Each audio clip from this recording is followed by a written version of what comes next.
বাংলাদেশে মোটামুটি 16 থেকে 17 বছর ওই জালেম সরকার স্বৈরাচার বাংলাদেশে অনেক অন্যায় অত্যাচার জুলুম নির্যাতন চালিয়েছিল, আলেমদের উপরে বহু নির্যাতন করেছে, কিন্তু আল্লাহ তাআলা ছাড় দেয় কিন্তু ছেড়ে দেয় না। ঠিক না বা ঠিক? যারা বলেন ঠিক না বা ঠিক? ওই স্বৈরাচারকে আল্লাহ তাআলা এই বাংলার জমিনে কি রাখছে না তারাইছে? যারা বলেন, আরে আমাদের শহীদ প্রেসিডেন্ট জিয়াউর রহমান, ওনার স্ত্রী আমাদের দেশ নেত্রী বেগম খালেদা জিয়া, উনি আপসহীন নেত্রী কেন হয়েছে? এই দেশের জন্য যত রকমের বিদেশ থেকে যত রকমের কথা শর্ত দিয়েছিল, উনি বলেছিল যত শর্ত আছে তোমাদের জায়গা আছে, কিন্তু আমার দেশের মানুষকে রেখা আমি কখনো কোনো সুযোগ তোমাদেরকে দেব না। আপসহীন, তারা আপোষ তাদের কাছে হয়ে নাই। আর সেই স্বৈরাচার উনি ওই যে দাদাবাবু যা বলেছে দাদাবাবুর কথায় চলছে। ঠিক না বেঠি? যারা বলেন ঠিক না ঠিক? বাবরি মসজিদকে কত অন্যায় অত্যাচার করেছে, আলেমদের উপরে কত নির্যাতন করেছে।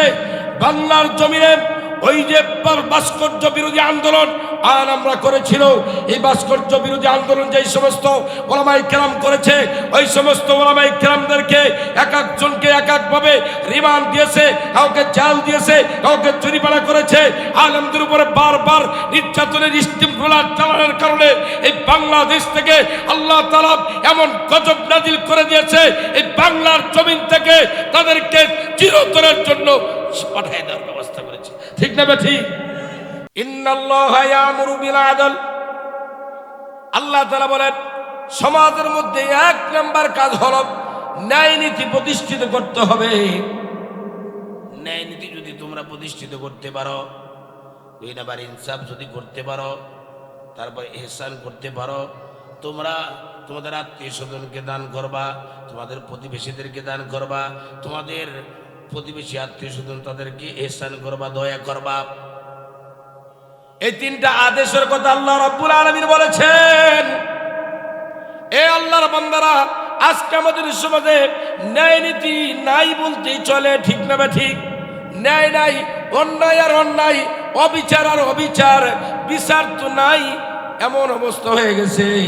আপনি গরিব মানুষ যদি আপনি গ্রামের মাতব্বরের কাছে গিয়ে বিচার দেন, উনি ন্যায় নীতিভাবে বিচার করতে চায় না।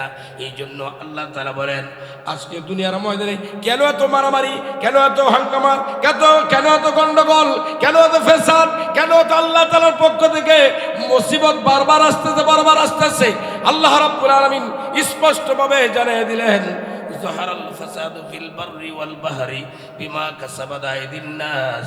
জলে স্থলে আল্লাহ বলেন, হে বান্দারা, জলে স্থলে যত রকমের ব্যভিচার হয়, যত রকমের বালা মুসিবত তোমরা দেখতেছো, এ বান্দা এগুলো কাউকে তোমরা দায়ী করো না। এগুলো তোমাদের 2 হাতের কামাই, তোমাদের 2 হাতের কামাই। তোমার বাড়িতে বিপদ, তোমার ঘরে বিপদ, তোমার বউকে নিয়ে বিপদ, সন্তানকে নিয়ে বিপদ, তোমার সমাজের সমস্যা, তোমার টেনশন পেরেশানি যা হইতেছে, এগুলো কাউকে দায়ী করো না। তোমার বিবিকে তুমি দায়ী করো না, তোমার সন্তানকে দায়ী করো না, তোমার প্রতিবেশীকে দায়ী করবা না, তোমার বাবাকে দায়ী করবা না। আজকে আমরা অনেক সন্তানের বলি, বাবার জন্য আজকে আমার কবরে এই গতি। সন্তান বাবা আবার সন্তানকে বলে, এই ছেলেটার জন্য আজকে আমার এই দুর্গতি। স্বামী স্ত্রী কয়, তোর জন্য আজকে আমার এই দুর্গতি। স্ত্রী স্বামীকেও কয় না, তোর জন্য আজকে আমার এই অবস্থা। আল্লাহ বলে, না না, কাউকে দায়ী করো না, এগুলোর জন্য তোমরা নিজে দায়ী। এগুলো তোমাদের 2 হাতের কামাই, কারণ তোমরা এমন ভাবে গুনাহের কাজের সঙ্গে জড়াই গেছো, সমাজের ন্যায় বিচার করতে পারতেছ না, ন্যায় পরায়ণতা করতে পারতেছ না। এই জন্য আল্লাহ তাআলা উপর থেকে বিভিন্ন সময় বিভিন্ন বালা মুসিবত গজব গুলা দিচ্ছে। আল্লাহর বান্দারা, একটা একটা করে আমি সামনের দিকে আগাবো। 3টা আদেশের কথা বললেন, তার মধ্যে একটা আদেশ হলো ন্যায় নীতি প্রতিষ্ঠিত করতে হবে।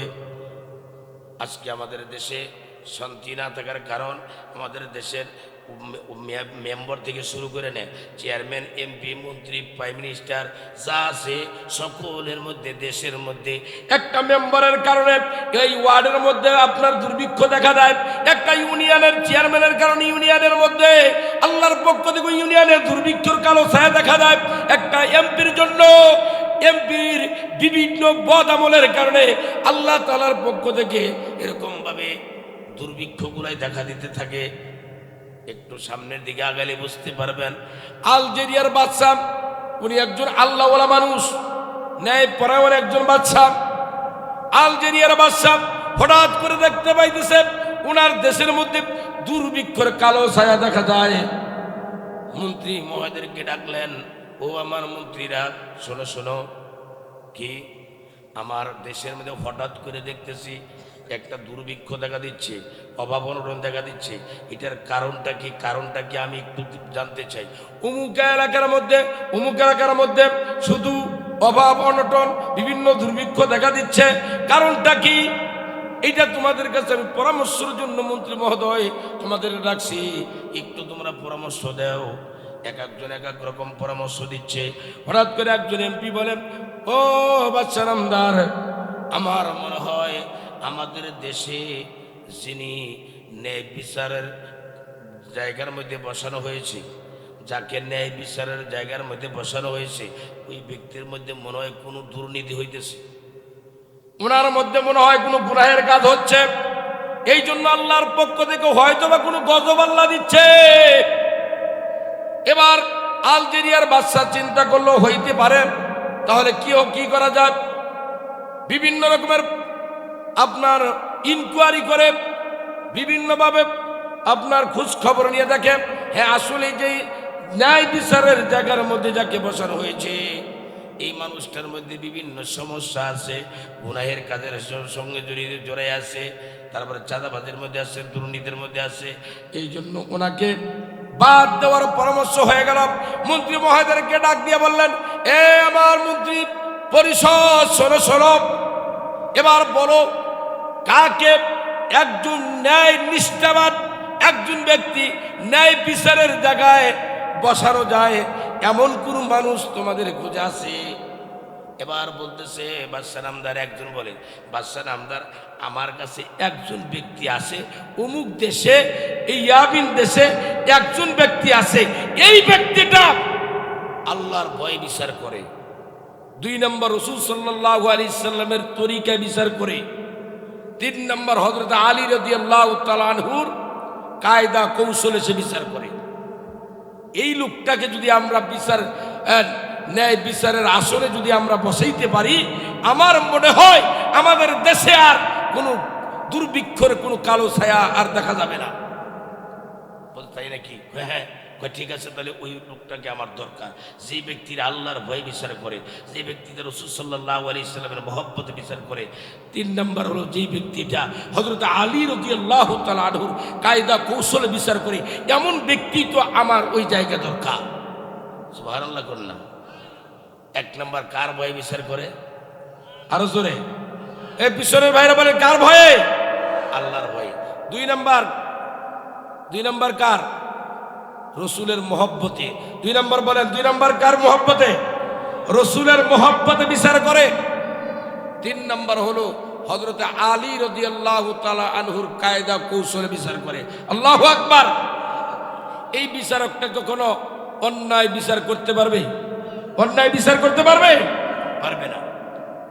আরে ভাই, আমাদের দেশে যদি খালি অপরাধ করে ফেলেছে একজন, আরেকজন অপরাধ করে নাই, 2 জনে গন্ডগোল কইরা এবার মারামারি কাটাকাটি, গ্রামের মাতাব্বর পোরামানিক যারা আছে, বিচারক আছে, তাদের কাছে এবার 2 পক্ষে যায়, যে অন্যায় করেছে, আপনার যার উপর জুলুম করেছে, এই ব্যক্তিটাকে বিচার দিল, ও মাতাব্বর সাহেব আমার বিচার করে দেন, উনি আমার উপর জুলুম করেছে, আমাকে মারছে, আমাকে গালমন্দ করেছে, আমার বাড়িতে চুরি করছে। এবার বিচারক বলে ঠিক আছে যাও। এবার যার বিরুদ্ধে আপনার বিচার দিয়েছে, উনি এসে বলতেছে মোট করে সালাম দিয়া 1000 টাকা 500 টাকার নোট মোটামুটি 10-15টা ঢুকাই দিচ্ছে।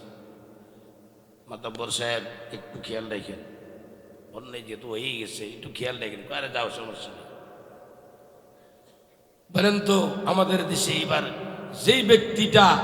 যে ব্যক্তিটা জুলুম করছে যাকে, বিচার কি ওর পক্ষে হবে না যে টাকা দিছে তার পক্ষে হবে? বর্তমান বিচারগুলো এমন হয়ে আসতেছে। এরকম হওয়ার কারণে বাংলাদেশে মোটামুটি 16 থেকে 17 বছর ওই জালেম সরকার স্বৈরাচার বাংলাদেশে অন্যায় অত্যাচার জুলুম নির্যাতন চালিয়েছিল, আলেমদের উপরে বহু নির্যাতন করেছে, কিন্তু আল্লাহ তাআলা ছাড় দেয় কিন্তু ছেড়ে দেয় না। ঠিক না বা ঠিক?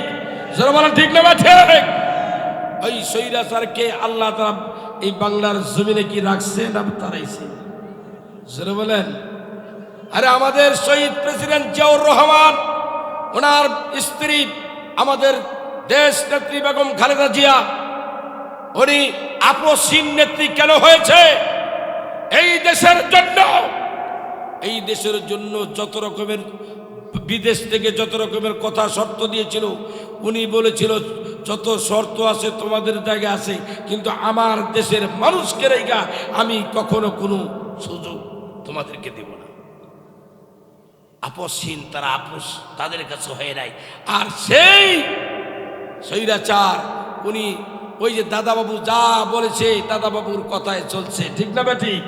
যারা বলেন ঠিক না ঠিক? বাবরি মসজিদকে কত অন্যায় অত্যাচার করেছে, আলেমদের উপরে কত নির্যাতন করেছে। বাংলার জমিনে ওই যে ভাস্কর্য বিরোধী আন্দোলন আমরা করেছিল, এই ভাস্কর্য বিরোধী আন্দোলন যে সমস্ত ওলামায়ে কেরাম করেছে, ওই সমস্ত ওলামায়ে কেরামদেরকে এক একজনকে এক একভাবে রিমান্ড দিয়েছে, কাউকে জেল দিয়েছে, কাউকে জরিমানা করেছে।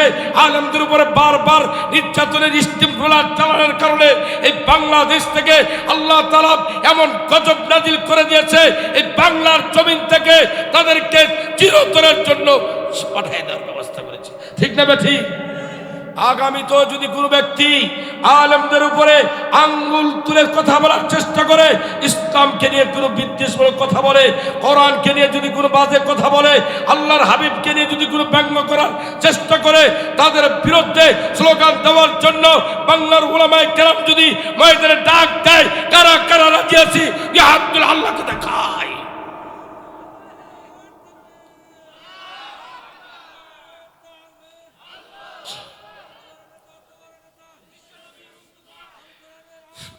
আলহামদুলিল্লাহ, হাত নামান। এই যে একটা মুরব্বী মানুষ, মনে হয় বয়স মেলা হয়ে গেছে, উনি তাকবীর দিতেছে আর যুবকেরা মেও মেও করতেছে। আল্লাহু আকবার। এই জন্যই তো আজকে মুসলমান এত বারবার মার খাচ্ছে। মুসলমান যদি আব্দুল্লাহ বিন উদামার মতো, হযরত আবু বকরের মতো, হযরত আলীর মতো, হযরত উসমান রাদিয়াল্লাহু তাআলা আনহুর মতো যদি নারায়ে তাকবীর আল্লাহু আকবার ধ্বনি দিয়ে ময়দানে ঝাঁপিয়ে যায়, খোদার কসম দুনিয়ার যত নাস্তিক মুরতাদগুলো আছে মুসলমানের পায়ের নিচে সিজদা করতে হবে। ঠিক না বেঠি? আজকে মুসলমান মেও মেও করে, যুবকগুলোই মেও মেও করে। এই কারণেই মুসলমান মার খাচ্ছে পদে পদে। এই নাস্তিকের দলেরা, বিজাতির দলগুলাই, লাল কুত্তার দলগুলাই মুসলমানদের উপরে মাথার উপরে কাঁঠাল ভেঙ্গে ভেঙ্গে খাচ্ছে। ইহুদি নাসারারা শক্তি পাচ্ছে, মুসলমান মেও মেও করার সময় আর নাই। বহু চুপচাপ আপনার থেকেছি, আর চুপচাপ থাকার সময় নাই। এখন ময়দানে যতদিন আমরা হুঙ্কার দিয়ে থাকবো, ইনশাআল্লাহ আমাদের দেশে ইসলামের পতাকা বিজয় হবেই হবে ইনশাআল্লাহ। ঠিক না বা ঠিক? জার্মান ঠিক না বা ঠিক? কোরআনের পক্ষে আমরা সবাই আসি না নাই? আরো জোরে সবাই আসি তো ইনশাআল্লাহ। কোরআনকে মানি না এমন কেউ নাই। আমরা কি বলতে পারবো বিএমপির বাইরা কোরআন মানে না? বলেন মানে না? হ্যাঁ, ওই যে আপনার কি জানি ছাত্র যারা কি, তারা কোন দল? এনসিবিরা কোরআন মানে না, যেরকম মানে না। জামাত ইসলাম কোরআন মানে না, আপনার ইসলামী আন্দোলন কোরআন মানে না। সবাই কোরআন মানে, কোরআনের বিপক্ষে একজন নাই। খোদার কসম আমার দলের জন্য যদি আমি কোরআনের আইনকে আমি উল্টায় দেখি, কোরআনের আইনকে যদি আমি অন্য চোখে দেখি, বাঁকা চোখে দেখি, আপনি মুসলমান থেকে খারিজ হয়ে যাবেন। ঠিক না ভাই? ঠিক। নিজের দলের জন্য, নিজের নেতার জন্য কোরআন না মানার কোনো কারণ নাই। আল্লাহর বান্দারা, আলজেরিয়ার বাদশা এবার বলে ঠিক আছে, এমন একজন শাসকই তো আমার দরকার, এমন একজন ন্যায়পরায়ণ ব্যক্তি তো আমার দরকার। কোথায় যাইতো? ইয়ামিন দেশে। ঠিক আছে, আলজেরিয়ার বাদশার ঠিকানা নিছে, ঠিকানা নিয়ে পরের দিন চলে গেছে সেই দেশে। যাইতে যাইতে যাইতে যাইতে আলজেরিয়ার বাদশাহ আল্লাহর ভয়, আল্লাহর মোহাব্বত তার ভিতরে আছে। একটা ঘোড়া নিয়া ওই যে বিচারক, শ্রেষ্ঠ বিচারক অমুক ব্যক্তির খোঁজ নিয়া ঠিকানা নিয়ে যাইতেছে, ঘোড়ার পিঠে কইরা দৌড়াইতেছে দৌড়াইতেছে যাইতেছে যাইতেছে যাইতে যাইতে যাইতে যাইতে একটা এলাকার মধ্যে গেল। সন্ধ্যা হয়ে গেল। একজন অন্ধ ফকির সারাদিন ভিক্ষা করতে করতে করতে করতে সন্ধ্যা হয়ে গেছে। ভাবতেছে অনেক দূরে আমার বাড়ি, এখন তো রাত প্রায় শুরু হয়ে যাইতেছে, কেমনে করে আমি যাব? হঠাৎ করে একটা মানুষের ঘোড়ার শব্দ ওই অন্ধ মানুষটা শুনতে পাইল। এবার রাস্তার মধ্যে গিয়ে আলজেরিয়ার ওই অন্ধ ফকিরটা এইভাবে দাঁড়ায় গেল। আলজেরিয়ার বাদশার সামনে, ঘোড়ার সামনে যখন অন্ধ ফকিরটা দাঁড়াইলো, আলজেরিয়ার বাদশা ঘোড়া থামায় ফেললেন। বলতেছে, ভাইজান কে আপনি? আমার ঘোড়ার সামনে কেন আপনি দাঁড়াইলেন? ভাইজান আমি অন্ধ মানুষ, আমার বাড়ি ওই অমুক এলাকার মধ্যে, একটু যদি দয়া করতেন, আপনার ঘোড়ার পিঠে যদি আমাকে একটু উঠাইয়া আমার এলাকার মধ্যে যদি আপনি একটু নামায় দিতেন, তাহলে মনে আমার জন্য খুব উপকৃত হয়। আলজেরিয়ার বাদশা মনে করতেছে ঠিক আছে, আমি তো এদিক দিয়ে যাচ্ছি, আপনি অন্ধ মানুষ, উঠেন আপনি আমার ঘোড়ার পিঠে। উনি নিজে একটু আপনার নিজে ধরে ওই অন্ধ ফকিরকেও পিছনে উঠাইলো। উঠাই এবার বলতে কোন এলাকায়? অমুক এলাকায়। এবার চলে গেছে ওই এলাকার মধ্যে।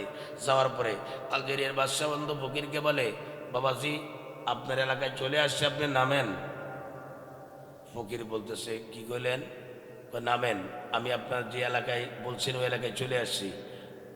আপনি নামেন। অন্ধ ফকিরটা বলতেছে, আপনি নামেন। কি কন?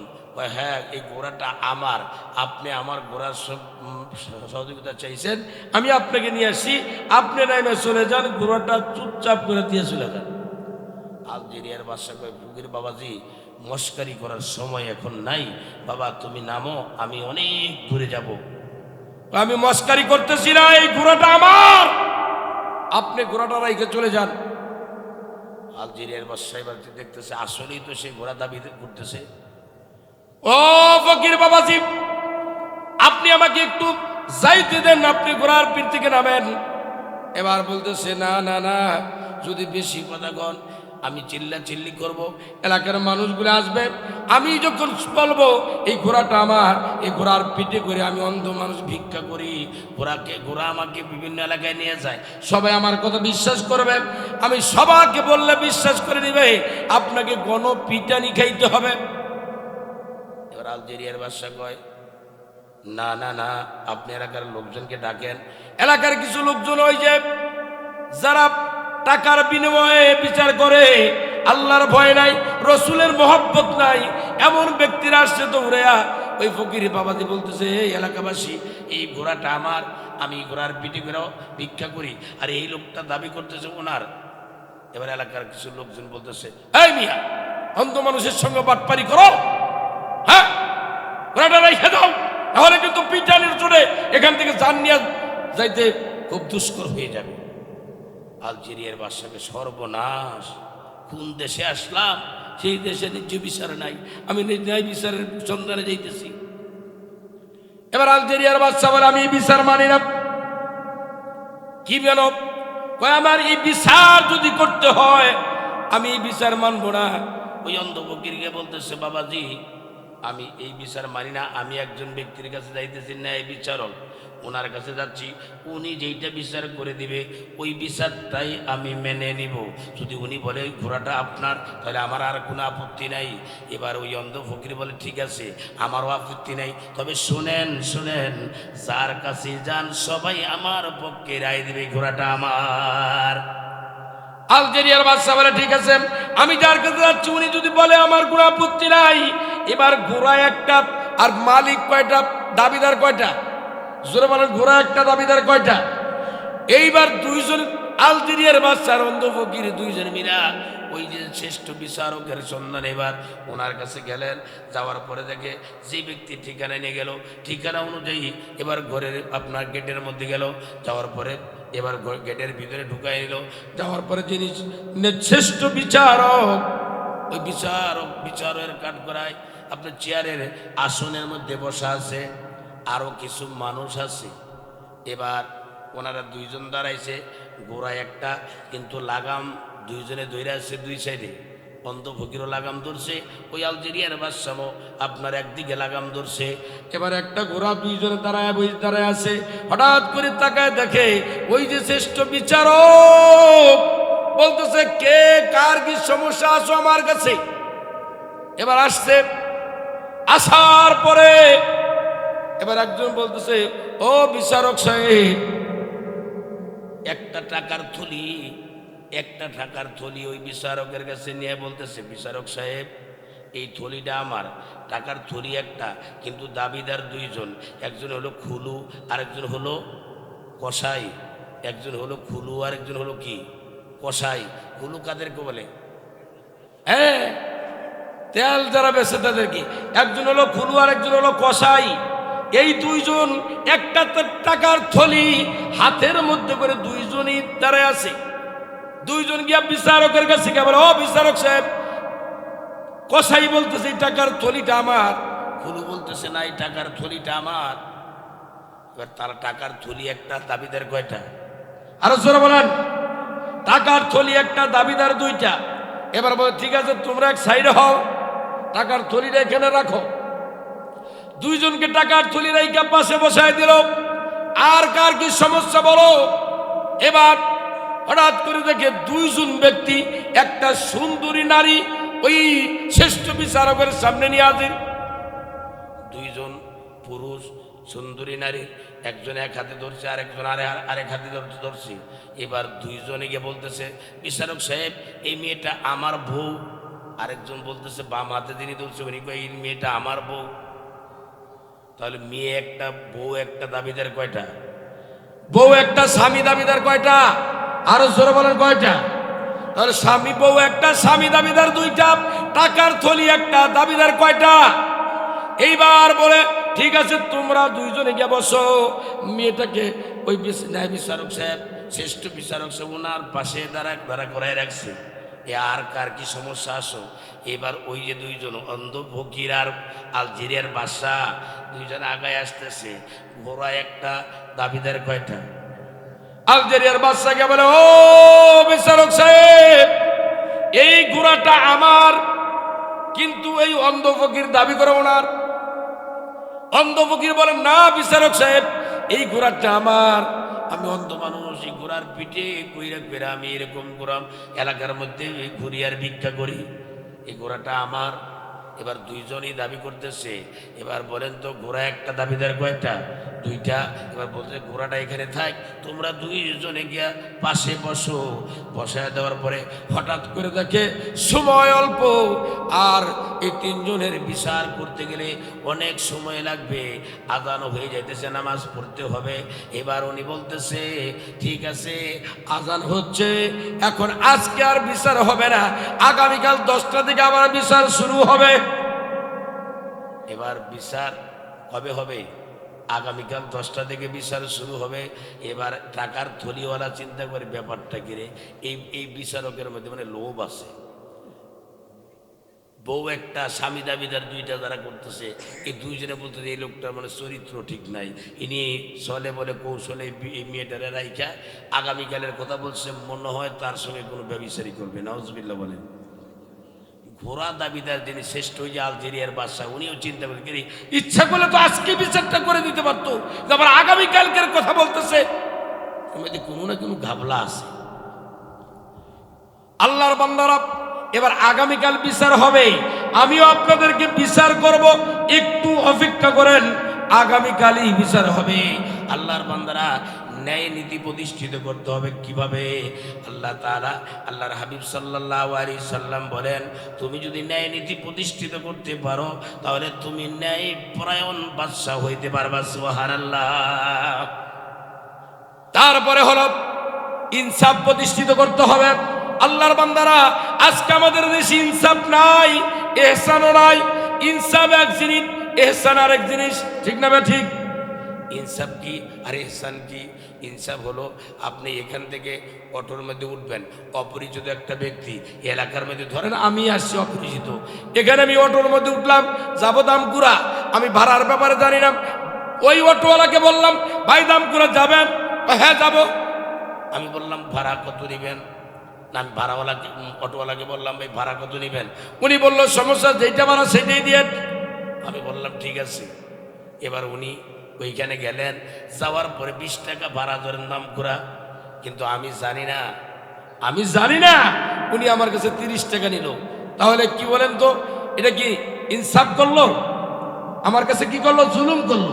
আবার ধরেন আমি জানি একজন অটোওয়ালা নতুন, ভাড়া ব্যাপারে ধারণা নাই, অটোওয়ালা এবার আমাকে বলতেছে, রিক্সাওয়ালা বলতেছে, হুজুর আমি তো এই এলাকায় নতুন, আমি তো ভাড়া ব্যাপারে জানা নাই, তবে আপনি জানেন, আমাকে ইনসাফ করে দিয়ে দিন।